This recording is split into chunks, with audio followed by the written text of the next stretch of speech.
સાફ કરીને પતરવેલિયાના પાન લઈ લેવાના છે. પહેલા તો રાઉન્ડ બનાવીને આપણે એને કટ કરવાનું છે.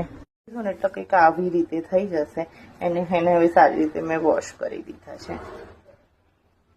બાઉલમાં ચણાનો લોટ લેવાનો, ત્યારબાદ લસણ અને મરચુંની પેસ્ટ નાખવાની, સ્વાદ અનુસાર મીઠું નાખવાનું, મરચું નાખવાનું, હળદર નાખવાની, જીરું પાવડર નાખવાનું, ખાંડ નાખવાની, લીંબુ યા પછી દહીં, વોશ કરેલા પતરવેલિયાના પાન એડ કરવાના. થોડું થોડું પાણી એડ કરીને એનું એક સારું એવું બેટર બનાવવાનું છે. આવું બેટર બનીને રેડી થશે, જેને બહુ ઢીલું નહીં અને બહુ કડક બી નથી. ઢોકળાની આપણે થાળી લેવાની છે, લગાવીને એને ગ્રીસ કરી દેવાની છે. આપણું જે ખીરું હતું એમાં પાથરી દેવાનું છે. થાળી કંઈક આ રીતે રેડી છે. તો 10 મિનિટ સુધી એને થવા દેવાનું છે. આપણે આ રીતે રેડી છે આપણું.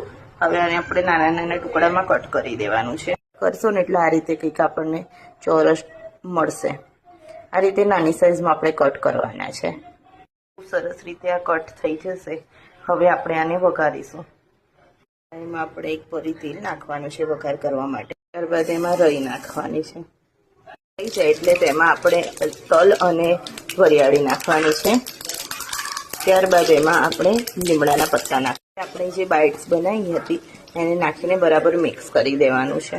ગાઈઝ, આપણા પાત્રાના બાઇટ્સ બનીને રેડી છે. તમે કઢી સાથે ખાઈ શકો, યા ચટણી, ગ્રીન ચટણી કે રેડ ચટણી કોઈ બી સાથે ખાઈ શકો. એકવાર મારી રીતે તમે ટ્રાય કરજો. Thank you.